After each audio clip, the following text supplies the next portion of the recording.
جس طرح کہ اس بیان سے واضح ہے آنے والے دنوں میں مراحل اتنے آسان نہیں ہیں. ہمارے یہاں پر دہشت گردی کے معاملات سے نپٹنے کے لیے جو قانون بنایا گیا ہے اس کے اندر بھی بڑے جھول ہیں. تبھی تو ہم بہت عرصے سے یہ بات کرتے چلے آ رہے ہیں کہ اس کے اوپر پارلیمان کو سٹینڈ لینا چاہیے. جو اینٹی ٹیررسٹ ایکٹ ہے اس میں جو سکم موجود ہے اس کو دور کرنا چاہیے اور ایک ایسا قانون سامنے لانا چاہیے جو شفاف طریقے سے جلد از جلد انصاف کر پائے. لیکن فی الحال جو پروسیجر ہمارے سامنے آیا ہے اس سے محسوس تو یہ ہوتا ہے کہ شاید یہ قتل اتنی جلدی انصاف کی اس منزل تک نہ پہنچے جہاں پر قاتل کو کیفر کردار تک پہنچایا جا سکتا ہے، باوجود اس کے کہ قاتل خود ہی مان رہا ہے کہ اس نے قتل کیا ہے اور اپنی موٹیویشن کا اظہار بھی کر رہا ہے. اگر یہ کیس طویل ہوتا ہے، اگر اس کے اندر قانونی پیچیدگیاں پیدا ہوتی ہیں اور اگر یہ بینظیر بھٹو صاحبہ مرڈر کیس کی طرح اور میر مرتضیٰ مرڈر کیس کی طرح لنگر آن کرتا ہے اور اس کا کوئی نتیجہ نہیں نکلتا تو کیا ہوگا؟ اقبال حیدر صاحب سے ہم نے بات کی، انہوں نے ہمیں بتایا کہ ان کے خدشات کس قسم کے ہیں.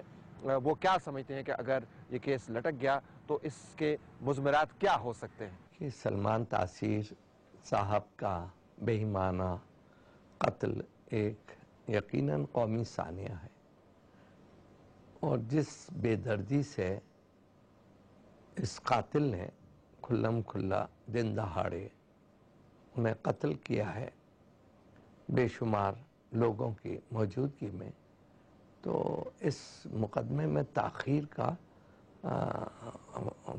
اندیشہ مجھے تو بالکل نہیں لگتا. ایک بات. دوسرا یہ ایکٹ آف ٹیررزم ہے، اس کی ٹرائل ٹیررسٹ کورٹ میں ہونی ہے. تیسری یہ کہ اس نے اقبال جرم بھی کیا ہوا ہے، ہو سکتا ہے وہ اس سے منحرف ہو جائے، لیکن کہاں تک منحرف ہوگا، کیونکہ اس نے قتل تو دن دہاڑے کیا ہے. تیسرا جو اہم پہلو ہے وہ ہے یہ حکومت کے لیے ایک چیلنج ہے. دیکھیے اتنا بڑا سانحہ ہے، نہ صرف یہ کہ سلمان تاثیر کی ایک اپنی روشن خیال، منفرد اور بولڈ اور ایک مذہبی جنونیت سے آزاد شخصیت تھی، بلکہ وہ ایک ہمارا پنجاب کا گورنر بھی تھا، وہ وفاق کا نمائندہ بھی تھا، وہ سمبل تھا وفاق کی اتھارٹی کا.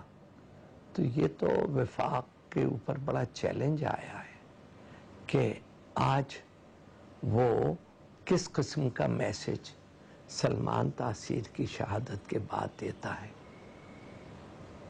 کیونکہ ایک اور سانحہ ہوا ہے سلمان تاثیر کی شہادت کے فوراً بعد کہ ایک شخص نے ان کے قتل کے لیے 2 کروڑ روپے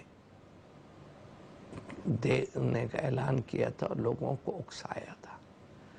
کچھ لوگوں نے کہا ٹی وی پر، ایم این اے نے کہا، مزید بھی جماعتوں کے نمائندوں نے کہا کہ ہاں اس کا قتل تو ہونا تھا، اور کسی نے کہا کہ کیا ہوا اگر قتل ہو گیا، وہ تو اللہ کی مرضی تھی.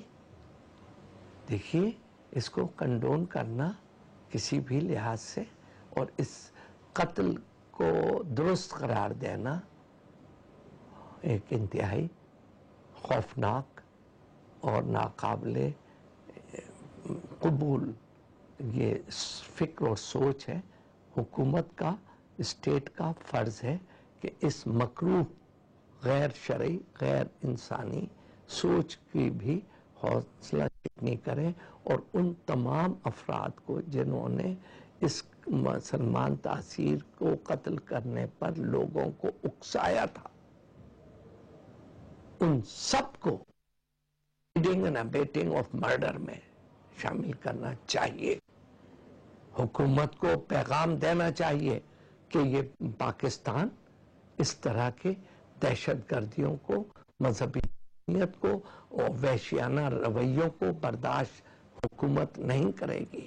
نہیں تو پاکستان کا اللہ ہی ہے۔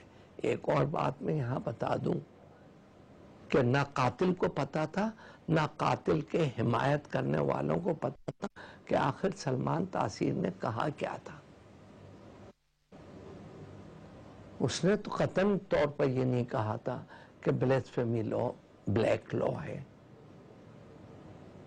اس نے تو ایک خاتون کے ساتھ ہمدردی دکھانا اس بنیاد پر کہ اس کی معلومات کے مطابق وہ بے گناہ تھی یا اس نے اس کے ساتھ انصاف کے تقاضے پورے نہیں ہوئے تھے۔ اس کے اوپر قتل کرنے کا تو کسی کو حق ہی نہیں، نہ مالکی میں، نہ شیعی میں، نہ حنفی میں، نہ جعفری میں، کسی فقہ میں کسی بھی شخص کو یہ اختیار نہیں ہے کہ وہ قتل کر دے۔ یہ اسلام کو بھی بدنام کر رہے ہیں، اس طرح کے بھیانک بربریت پر مبنی یہ درندے، اور پاکستان کو بھی بدنام کر رہے ہیں۔ ہم نے اقبال حیدر صاحب سے یہ بھی پوچھا کہ ان کا خدشہ کیا ہے، ان کا سینس کیا ہے کہ یہ کیس کس طرف جا سکتا ہے۔ یہ تو انہوں نے بتایا کہ کیا ہو سکتا ہے، لیکن وہ تجربہ کار شخص ہیں، قانون کے نظام کو بھی سمجھتے ہیں، قانون کو بھی سمجھتے ہیں، پاکستان کی سیاست اور پاکستان کے نظام کی عادات کو بھی بہتر طریقے سے جانتے ہیں۔ ان کے خیال میں ان کا فور کاسٹ کیا ہے، پیشین گوئی کیا ہے کہ کس طرف یہ کیس جا سکتا ہے؟ سخت اقدامات نہیں لیے یہ کہ تو دہشت گردوں کا اور مذہبی جنونیت کے پجاریوں کا حوصلہ افزائی ہوگی۔ پھر یہ تو ٹیسٹ حکومت کا ہے بھائی، کیس کو کس طریقے سے وہ ہینڈل کرتے ہیں اور دہشت گردوں اور مذہبی جنونیت کے پجاریوں کے کس طریقے سے وہ ان کی حوصلہ شکنی کرتے ہیں، یہ تو حکومت کا ہے۔ حکومت کے اوپر کہ پاکستان کو ان وحشیانہ درندگی سے بچانا ہے یا پاکستان کو ان دہشت گردوں کے سپرد کر دینا ہے۔ یہ بڑا سانحہ ہے۔ یہ سلمان تاثیر قتل سے کم از کم اگر حکومت اور اسٹیبلشمنٹ آج بھی جاگ جائے اور ان دہشت گردی کے خلاف ایک سخت کلین اپ آپریشن آج بھی اگر شروع نہیں کریں گے تو مجھے خوف ہے کہ یہ پتہ نہیں کتنے اور سلمان تاثیر جیسے روشن خیال پڑھے لکھے لوگ شہید ہوتے رہیں گے، اور یہ مذہبی جنونیت، دہشت گردی، بربریت جو ہے وہ پروان چڑھتی رہے گی اور پاکستان برباد ہوتا رہے گا۔ اللہ کرے سے میرے یہ خدشات غلط ثابت ہوں۔